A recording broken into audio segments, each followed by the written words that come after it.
So we went for the weekend away in Yorkshire and we had some talks by Fusi Mukwena, who is leading New Frontiers Transform thing in some way that I don't necessarily understand.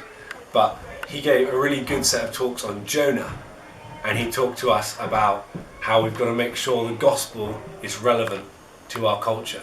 Because the gospel itself, the gospel message is always relevant, but the way that we tell it sometimes isn't. Often we tell it in the way it was told to us, the way it makes sense to us, and that's not necessarily true. Jonah, whatever you think of Jonah, is he a lazy guy?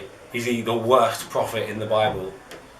He walks into a city and he preaches for 3 days, and eventually that whole city repents. And so on some level, Jonah has managed to get this message across with God's help. And in the same way, when we talk to our friends, we have got to be looking at what they really believe, not just imagining that they believed the same things we believed before we knew God.